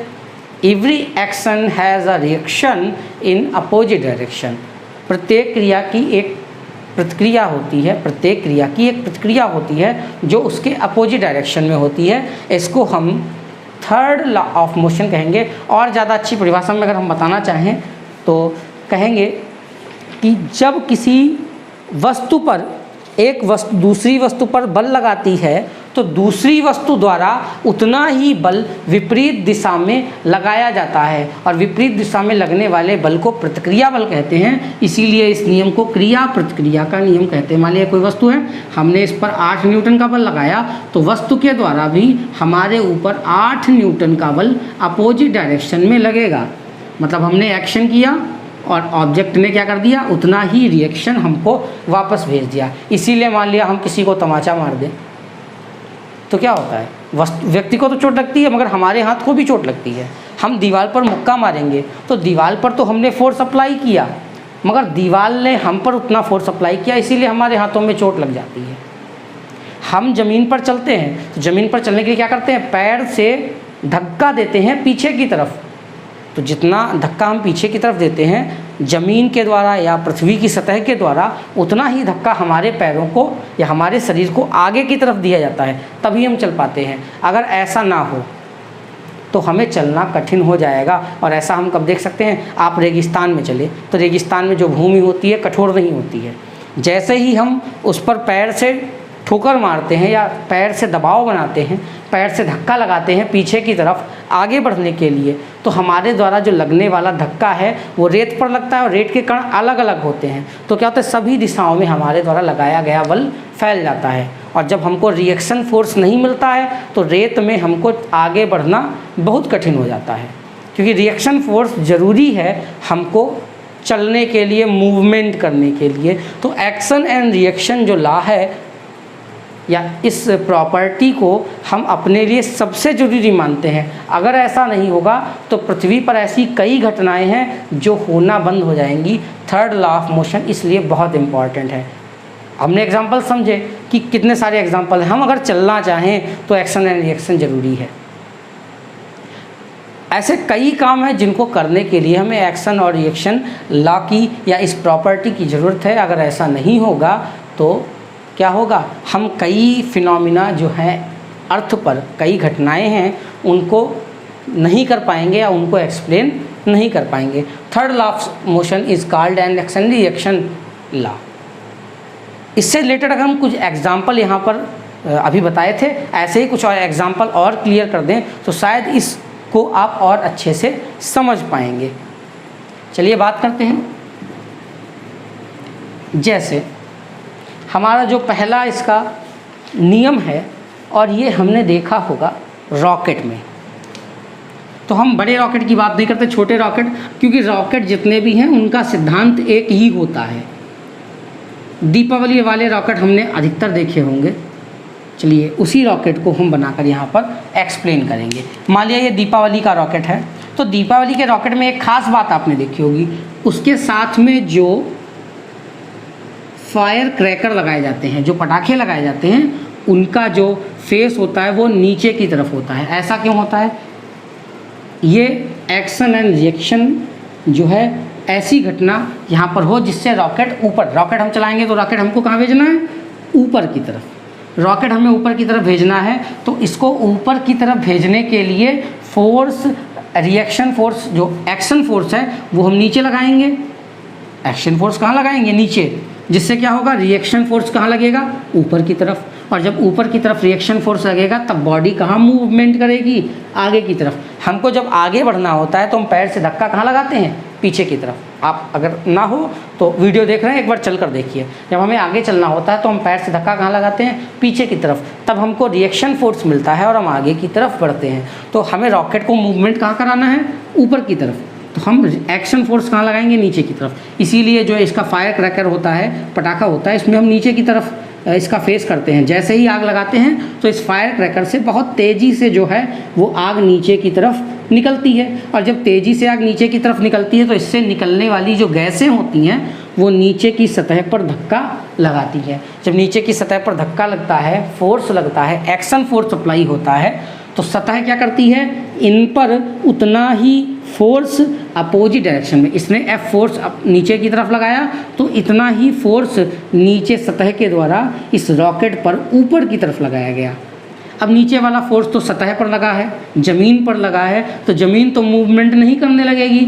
तो ज़मीन ज़्यादा स्टैटिक है, ज़्यादा इनर्सिया वाली है। कम इनर्सिया, कम द्रव्यमान, कम मास किसका है? रॉकेट का। तो जिसका कम मास होगा वो मूवमेंट करना स्टार्ट कर देगा। इसीलिए क्या होता है? रॉकेट आगे की तरफ मूवमेंट करना स्टार्ट कर देता है। I think that is clear. एक और ऐसा एग्जाम्पल लेते हैं, और ये एग्जाम्पल है बंदूक से चलने वाली गोली के बारे में। ये मान लिया कोई बंदूक है और इस बंदूक से कोई गोली जो है वो फायर की जाती है, दागी जाती है। जैसे ही बंदूक से गोली बाहर निकलती है तब क्या होता है? गोली कहाँ जा रही है? आगे की तरफ। गोली को आगे की तरफ मूवमेंट कराना है। तो जब गोली आगे मूवमेंट करती है तो हमें फोर्स कहाँ अप्लाई करना पड़ता है? गोली को आगे मूवमेंट कराने के लिए अपोजिट डायरेक्शन में। गोली आगे निकली तो फोर्स इस पर कहाँ लग रहा है? आगे की तरफ, क्योंकि गोली क्या कर रही है? बंदूक को छोड़कर बाहर जा रही है, आगे की तरफ मूवमेंट कर रही है, आगे की तरफ फोर्स लगा रही है। तो ऐसी कंडीशन में जब हम इस बंदूक से गोली को फायर करेंगे, दगाएंगे, तब क्या होगा? गोली जब आगे निकलेगी तो वो उतना ही फोर्स अपोजिट डायरेक्शन में लगाएगी। इसीलिए जब किसी बंदूक से या किसी आर्म से हम फायर करते हैं तो जब गोली आगे मूवमेंट करती है तो हमको बहुत तेज़ से झटका पीछे की ओर लगता है, क्योंकि गोली एक्शन फोर्स के कारण आगे बढ़ रही है, फॉरवर्ड मूवमेंट कर रही है। तो रिएक्शन फोर्स बंदूक को पीछे की ओर ले जाने का प्रयास करता है, जिसके कारण हमको गोली दागते समय एक झटका महसूस होता है। और ये घटना भी किस कारण है? एक्शन एंड रिएक्शन फोर्स के कारण। अगर आपने नाव पर सफ़र किया है, बोट पर, तो जब बोट आपको किनारे लेकर आती है तो देखा होगा नाव वाले या बोट वाले जो भी उसके ओवनर हैं, जो भी उसको चलाने वाले हैं, वो क्या करते हैं? बोट को पकड़ कर रखते हैं। और ऐसा क्यों होता है? तो मान लिए ये नदी है,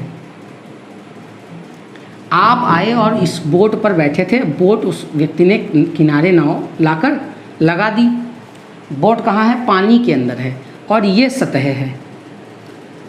आप जब उतरेंगे तो उतरते समय अगर मान लिए ये आपके पैर हैं, आप इन पैरों के माध्यम से कहाँ धक्का लगाएंगे? पीछे की तरफ, क्योंकि आपको कहाँ जाना है?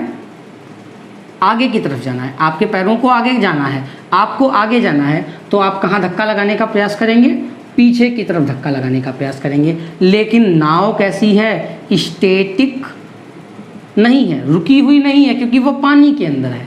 जैसे ही आप पीछे धक्का लगाना चाहेंगे तो क्या होगा? नाव पीछे खिसक जाएगी, और नाव पीछे खिसक जाएगी तो आप भी तो नाव के संग हैं, आप भी पीछे चले जाएंगे। आपका आधा शरीर आगे और आधा पीछे, हो सकता है आप उसी पानी में दोबारा गिर जाएं, क्योंकि नाव तो पीछे जा चुकी है। आप नाव के साथ में थे तो आप भी नाव के साथ साथ पीछे पहुंच गए, तो हो सकता है आप इसी नाव अपनी पोजीशन पीछे कर लेगी, क्योंकि आपने एक्शन फोर्स लगाया और इस एक्शन फोर्स के कारण नाव स्टैटिक नहीं थी। अभी बताया कि रॉकेट जब उड़ा तो ज़मीन पर उसने फोर्स अप्लाई किया।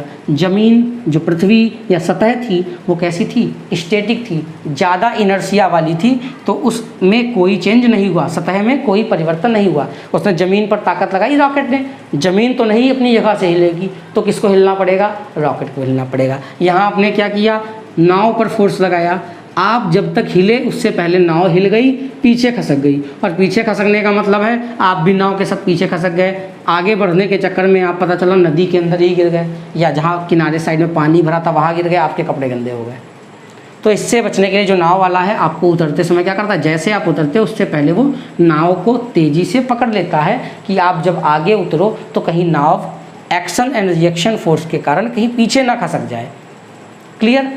और ऐसा जब आप उतरोगे तो नाव पीछे खसकेगी, क्योंकि किस कारण है, क्योंकि ये एक्शन फोर्स है, और आप कहाँ जाओगे, रिएक्शन फोर्स के कारण आगे जाओगे। नाव रुक गई तो रिएक्शन फोर्स आपको ज़्यादा मिलेगा, आप जल्दी से आगे पहुँच जाओगे। अगर नाव नहीं रुकी होगी तो आपका एक्शन फोर्स आधा इधर चला जाएगा, आधा रिएक्शन फोर्स आगे जाएगा, तो आप आधे पानी में पहुँचोगे, आधी सतह पर पहुँचोगे।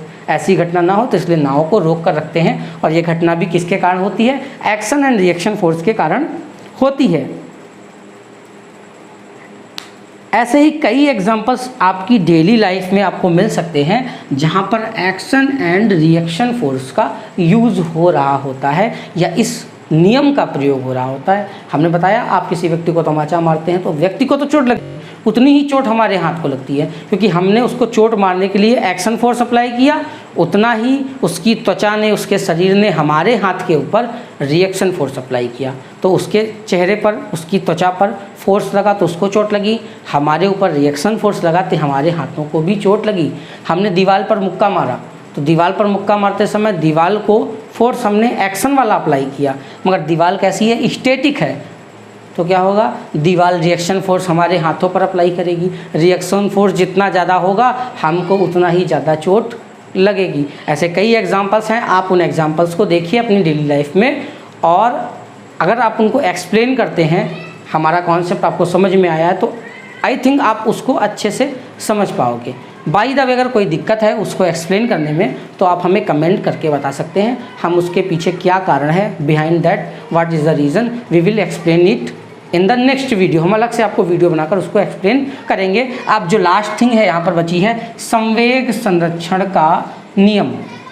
और संवेग संरक्षण का नियम क्या होता है कि जब कोई दो वस्तुएं गति करती हुई एक दूसरे से टकराती हैं, जैसा आपने बताया था कैरम की स्ट्राइकर और गोटी के बीच में टक्कर होती है, तो जब कोई दो वस्तुएं गति करती हुई आपस में टकराती हैं, अगर उनके टकराने के समय उस पर कोई बाह्य बल ना लगा हो, मतलब आउटसाइड फोर्स अप्लाई ना हो रहा हो, तो टकराने से पहले जो वस्तु का संवेग था, टकराने के बाद जो वस्तु का संवेग होगा वो सेम रहेगा, और उनकी एनर्जी होगी वो भी कंजर्व्ड रहेगी। कंजर्व्ड का मतलब जो एनर्जी पहले थी वो एनर्जी उतनी ही एनर्जी बाद में रहेगी। In English we can say if two body will be in motion or collide with each other, then the total momentum of the body before the collide and the total momentum of the body after the collide will remain same। यदि कोई दो वस्तुएं एक दूसरे से टक्कर लेती हैं, टक्कर करती हैं,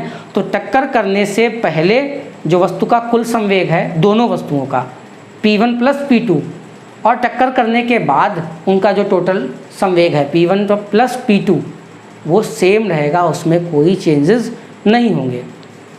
Let there are two bodies, first is M1 and second is M2. They are moving towards each other and they collide. Before the collide, its velocity was u1 and its velocity was u2.